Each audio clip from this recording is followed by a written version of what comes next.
I'm Nicole Lappin, the only financial expert you don't need a dictionary to understand. It's time for some money rehab.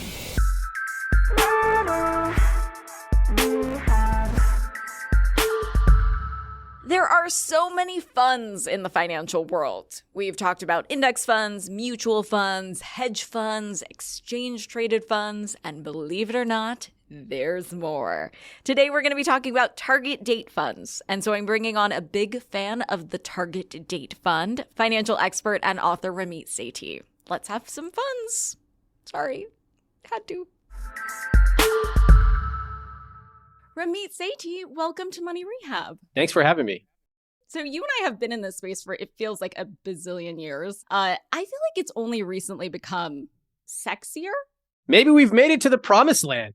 Money is cool. Let's talk about it. Let's talk about it. You've said that target date funds are your go-to recommendation for new investors. You said this is the advice you're going to tell your family, and so you give the same advice to your audience. For anyone who doesn't know what a target date fund is, can you explain it and how it works? Yeah, I think a lot of us are confused. We hear people saying you should invest, but what actually are you supposed to invest in? And oftentimes you hear words like 401k, Roth IRA. We're like, all right, I don't really understand the relationship between that and stocks.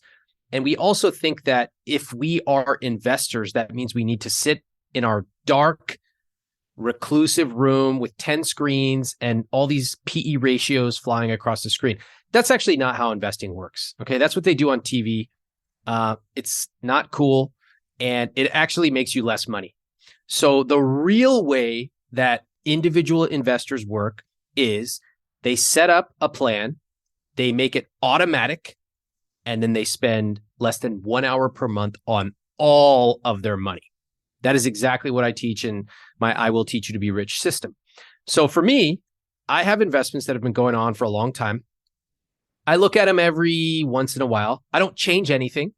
Maybe once a year, I might make a minor change. But investments should not be entertainment. If you want love, get a dog. Go on Tinder. Yeah, you have a lot of options, okay? But your investments are boring. They should be like watching paint dry, because the real benefit of investing is you get to live your rich life. And that means traveling, eating out, working out, whatever your rich life is. It's not about how exciting and cool picking your stocks are. So that's the basic context I want to set for investing. Totally. I have often said, I don't want gamification. I don't want fun, sexy, cool. I just want it to be like super vanilla, boring. Yes. If you want fun, sexy, cool, go like read a tabloid, go to Tinder, go to Bumble, whatever. Yes. I love it. So yes, totally aligned. Let me give you a few examples of how this actually plays out in real life, and then we'll talk about target date funds. You actually don't need financial apps on your phone. Why do you need them? I talk to couples all the time on my podcast, and they're like, oh yeah, I log in every day.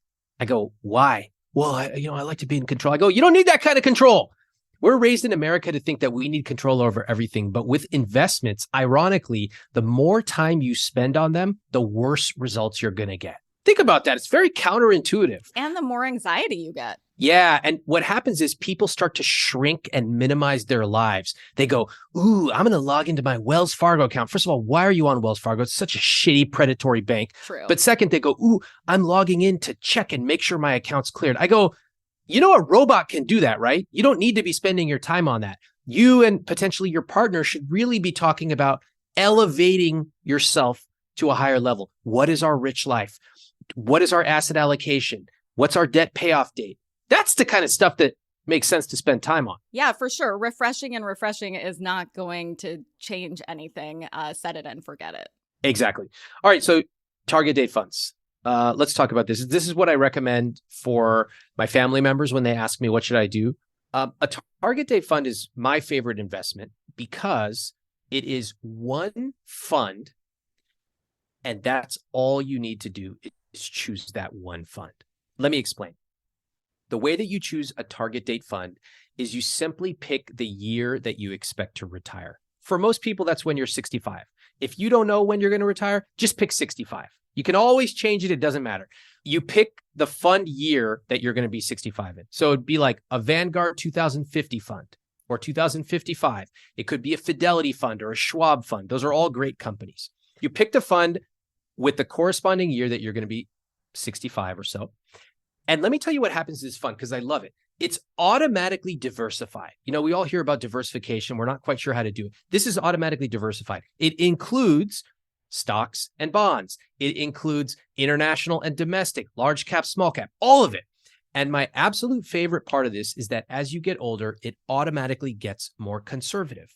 Now, why would you want that? Because if you all remember in 2008 or even 2020, when the market goes dramatically down, you do not want to have Granny losing 50% of her income because her stocks went down. And the reason that your stocks go way up or way down is that it's something called asset allocation. It's like how the pie chart is allocated. So I love a target date fund because it's one fund. And you can put this fund in your Roth IRA, in your 401k, and all you have to do is set money up to automatically go into it. And that is it. If you just make that one decision in life and you set up one transfer, you will have hundreds of thousands of dollars, if not over $1 million right there. You just need time in your target date fund. Yeah, time in the market versus timing the market is something a lot of finance nerds also say. And if you're looking at a normal asset allocation, like one rule of thumb is to put your age in bonds. Yep. Right. So this does it for you. Each year you get older, it kind of like moves around the percentages for you. Yeah. I think some confusion comes in when people think they're putting in the date they're going to get an expected amount. It's not the amount that's guaranteed. Can we like really drill that in? Yeah. So first of all, one of the most common phrases people have is, I don't invest because it feels like gambling. All right. And another phrase they use is, I don't want to lose money. And what I want to point out to them is you're actually losing money every single day of your life by not investing. It's kind of like being in a rowboat and you're worried about hitting this huge tanker out there. But actually, you've got 50 little holes in your rowboat and you are sinking. So you're worried about the possibility of sinking. You are sinking right now.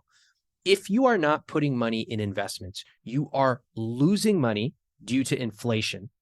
And when I show people the math, I'm like, look, you have, $3,000 sitting in your checking account, or you could be investing 10% of your gross income every year.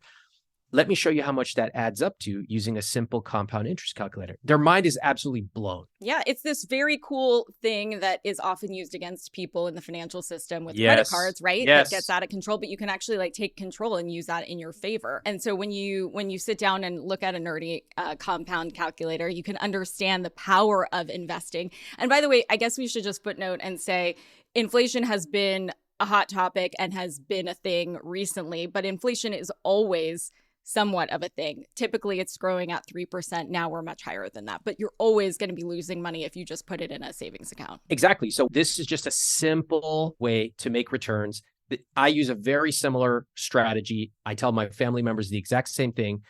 And it's just the easy way to build long-term, low-cost investments. Yeah, let's double click on how to get them, though. You said you can get them in your retirement accounts. Like, can we just do the blocking and tackling? Because I think that's also where people get tripped up. Like, cool, Ramit, Nicole, like I'll get an index fund or I'll get a target date fund or whatever. But like, actually, what am I doing? Okay, yeah. So I have something in my book called The Ladder of Investing, and it shows which rung you should put your money into first. So for example, if you have a 401k match at work, meaning, for example, if you put $1 into your 401k, your company will match it with 50 cents.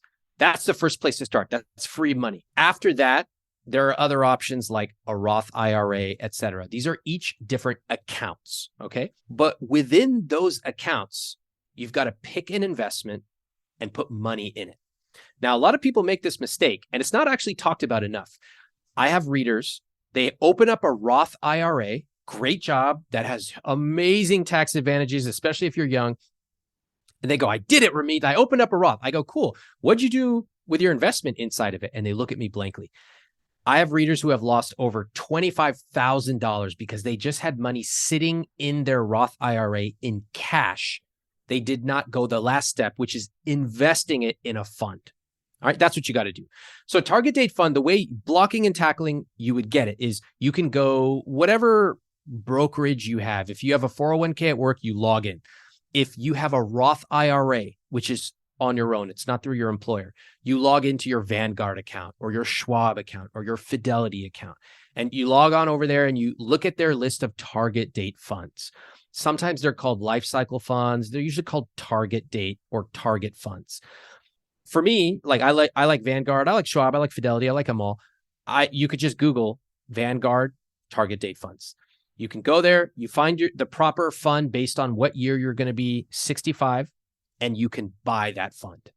So you find the ticker, like when you're Googling Vanguard target date fund, you're going to find a ticker symbol there. Yeah, so let's do one right now. So I just went on to Google and I searched Vanguard 2050. Okay, let's say you're going to be 65 in 2050. The fund name is V like Victor, F like Fox, I, F like Fox, X like xylophone, VFIFX.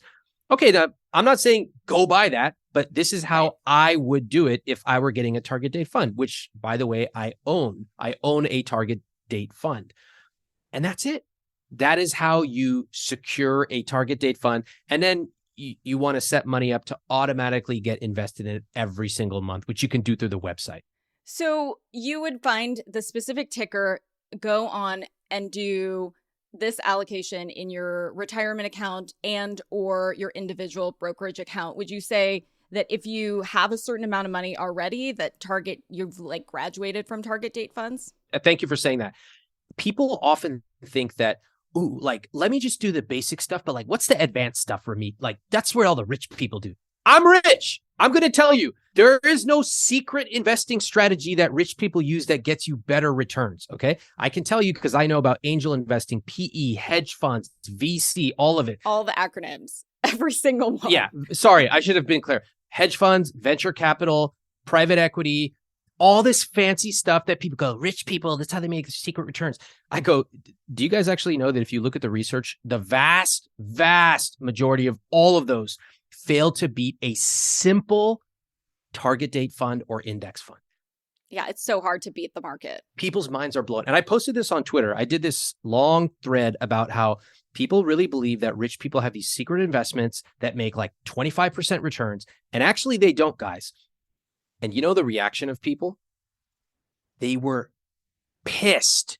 They were so pissed off because if you believe that wealthy people have some secret investment, then at least you can say, well, I'm not wealthy because I don't have access to that. And a lot of them, they go, oh, Ramit, have you ever heard of accredited investing? I go, dude, an accredited investor is like eating at Chili's. It's not that impressive. Okay. There's a lot of people who are accredited investors. I'm an accredited investor. Yeah, I'm an accredited investor. You just need a certain amount of money, period, at the end. Yeah. So if you truly understand how costs affect your returns, for example, a 1% fee will result in 28% of your returns going out of your pocket over the long term. People are like, what are you talking about? That's insane. That doesn't make any mathematical sense. Yeah, because the fees are quite counterintuitive. The whole point here is you do not need to graduate from a target date fund. If you're 25, I'm just going to pick a very simple, impactful example. If you're 25 and you're a corporate attorney, you make $215 coming out of school. All right, I'm just making this up just to prove the point. And let's say you consistently invest 15% of your gross income. You could do that in a target date fund. You could split it across your 401k. You could pick the very same target date fund in a taxable account. By the time you're 50, 55, 60, you will be a multi-millionaire. You actually do not need any fancy strategy. Index funds and chill, target date funds and chill. For your Instagram post that you had on this, I thought it was so funny because somebody said to this point, 60-40 portfolios will get decimated over the next decade by Bitcoin and gold. And you wrote, I don't think I'm going to take your advice on anything in life, especially money. But that's like the sentiment. People just want a cheat code. They want to get rich quick. Yeah. They want the crypto. Like, they don't want to stick to it. Why would I take advice from a guy whose picture is a panda bear? Like, fuck off. Okay, if we're going to talk about money and it's between the two of us, let's go ahead and take my advice. All right. Now, if you want to have a debate, first of all, I might ask who on earth is doing a 60-40 portfolio? Not young people. They shouldn't be, nor do I ever talk about that. A young person has an appetite for risk. If you pick a target date fund, your portfolio is going to be more like 90-10, which everybody listening means 90% equities, 10% bonds. Equities is stocks. Yeah, in stocks. But 60-40, what this Bitcoin fanatic does not understand is that it's all nice and good to be like, Bitcoin is so cool, get all the returns. What happens when grandpa is 75 years old, has a fixed income and a small portfolio, and loses 40% of his portfolio overnight? You know, these Bitcoin fanatics and others, they vanish. They go, well, that's too bad. Grandpa shouldn't have done that. That's why over time, you have to automatically rebalance your account. That's what a target date fund does really well. Hold onto your wallets. Money Rehab will be right back. And now for some more Money Rehab. Target date funds have fees of around 75 basis points, and we've talked about basis points on the show. It's 0.75%. Index funds, which I alluded to before, like tracking the S&P 500, which are maybe, 5 basis points, 0.05%. And if somebody says, well, who the fuck cares? It's like fractions of a percent. What would you say to that? Well, I want to say two things. First of all, costs really matter in investments. Unlike going out to a restaurant where, you go, the chicken, $20. No, I'm going to get something else, or steak or whatever. These fees are presented in confusing ways, and they actually cost you hundreds of thousands of dollars over your lifetime. That's point one. I'll give you some examples. Point two, I just want to say that, like, I'm looking at that target date fund we just referred to. It's actually 0.09, not 0.75, 0.0. It's basically free. When you say free, what do you mean? Good question. I think for me, anything below, like, these days, 0.35% is really good. And, you could make the argument, hey, this fund is 0.4%. Okay, fine. But when you talk about 0.75% or 75 basis points, it's starting to get pretty expensive. After that, there's no reason to be paying for more. Here's the key.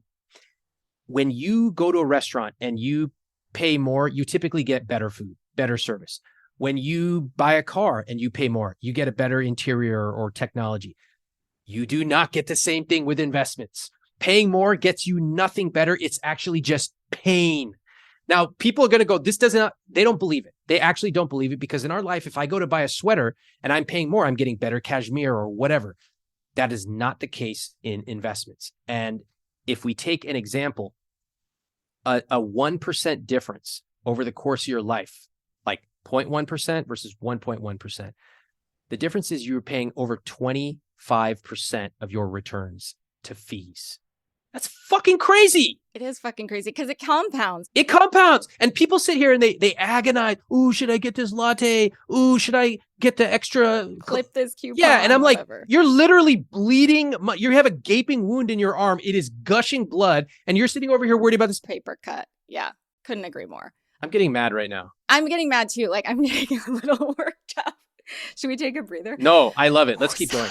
Okay. So bottom line, look for things like when you hear Warren Buffett say the best investment Americans can make are low-cost S&P 500 index funds. If you really decode what low cost means like 0.25%, 0.01%, not 1%, even though that looks like low cost. It's not low cost. I totally agree. And this is one of the reasons that I am so ferociously against the fee structures that Wall Street has laid out.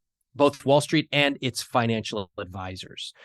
I want to talk about this because how can we expect the ordinary person to sit here and parse all this shit? They don't even know what basis points means.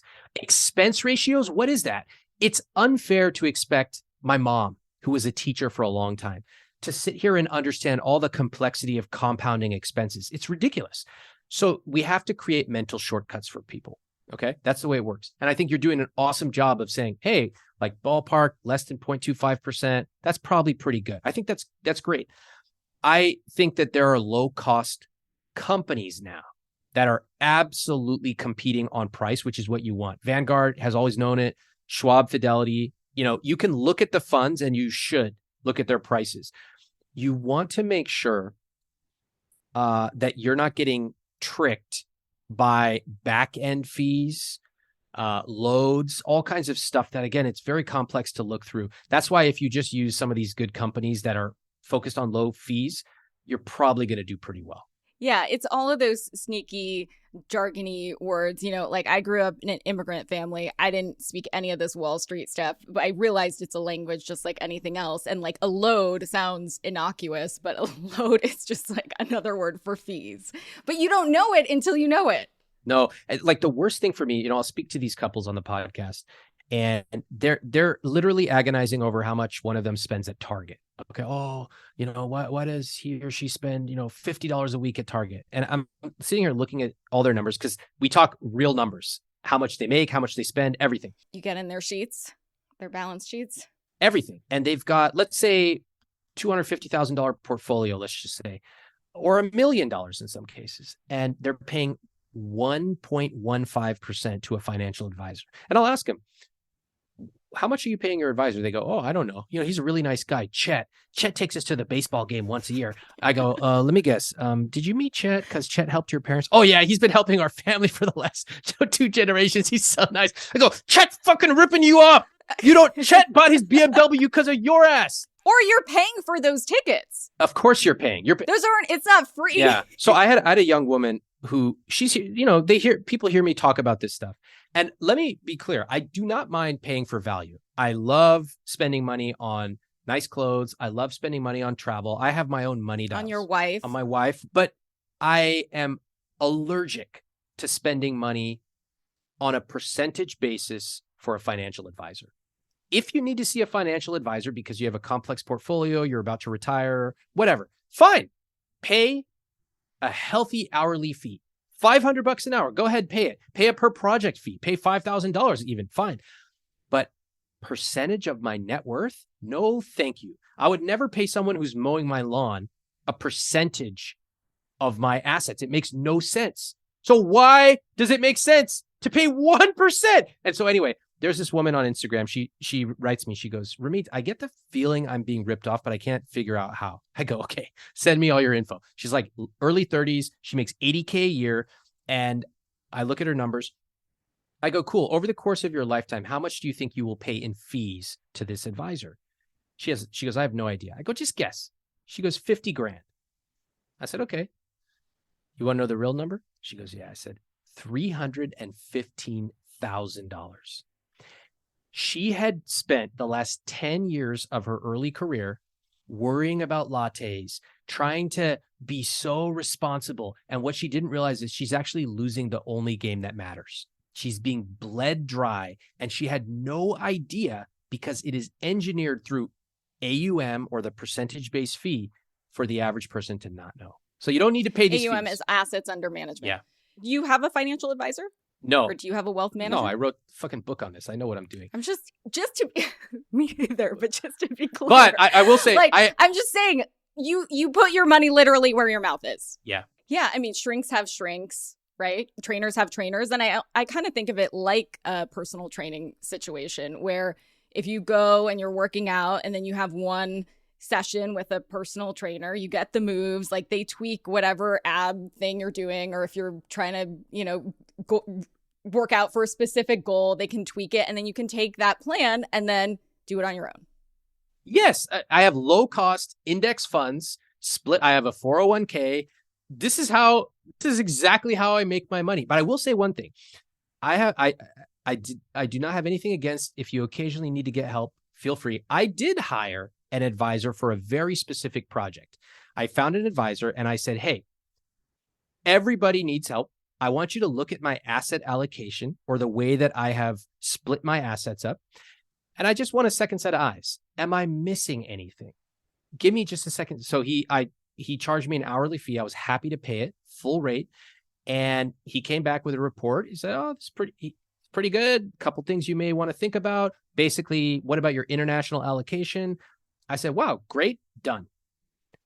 That is a healthy way to use an advisor, especially if you have a simple situation. Maybe you're married, you put your money in your 401k, you have a couple of goals. You could do most of this yourself, but if you need an advisor, fine. Pay an hourly fee per project and then move on. I think one thing that I really wish more people paid for would be behavioral coaching. So the irony is, I'm sitting over here saying AUM sucks. I frankly believe it's unethical. But the fact of the matter is, people would rather pay $100,000 in invisible fees than write a check for $10,000 out of their pocket. Why does it feel different? Oh, it's the same. It's the same reason that people prefer to buy things based on a monthly payment for a car versus looking at the total price, the TCO, total cost of ownership. In many ways, we, especially with money, we love to delegate it because it has been presented as so complex to us. So, people go, I got a guy for this. I have my trainer for that, which is all great. I love it. I love paying for value. I have coaches and trainers and all kinds of stuff. But money is unlike that. And interestingly, you're not going to get any secret investing advice from an advisor. It doesn't exist.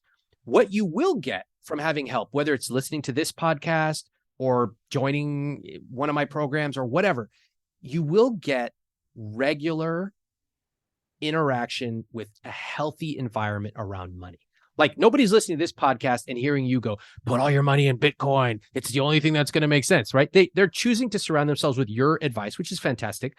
It's really healthy to have somebody be able to hold your hand, especially when markets go down, people get skittish and say, you know what, we're focused on 40 years from now. Let's not make any rash decisions. We have an allocation. Here's what the research tells us. That's really helpful. And that's well worth $300 an hour, easily. The problem is people won't pay for that. People will not pay. They in many ways, we're very arrogant. We think like, oh, I'm good. And then when the market goes down, we freak out. Instead, what we pay for are secret hacks, like some scammy insurance salesman is going to give us the secret to wealth. It's never going to happen. There's no secret. Yeah, I wish people would acknowledge it, but it's a deep human, we look for hacks with food, we look for hacks with fitness, and we look for hacks with money and love. There's no easy way. What's that old dad joke that's like, if you want to double your money fast, fold it in half? That is a good dad joke. At the end of our episodes, Ramit, we end with one money tip listeners can take straight to the bank. I'm sure you have a gazillion. Do you have one that's your favorite these days? My favorite is, whether you're solo or whether you're in a relationship, sit down with your partner and dream about what would make this year an amazing year for you. And you sit down and you say, what do we want to do month by month that would make this a rich life for us? It might be, our anniversaries in March. I'd really love to go here. Oh, I'd really love to see this show. I like to donate this much, whatever it may be. Start from that vision, that place of dreaming, and then work your way backwards on how to get your money to fulfill that rich life dream. That would be my tip. Money Rehab is a production of Money News Network. I'm your host, Nicole Lappin. Money Rehab's executive producer is Morgan Lavoie. Our researcher is Emily Holmes. Do you need some money rehab? And let's be honest, we all do. So email us your money questions, moneyrehab@moneynewsnetwork.com, to potentially have your questions answered on the show or even have a one-on-one intervention with me. And follow us on Instagram @MoneyNews and TikTok @MoneyNewsNetwork for exclusive video content. And lastly, thank you. No, seriously, thank you. Thank you for listening and for investing in yourself, which is the most important investment you can make.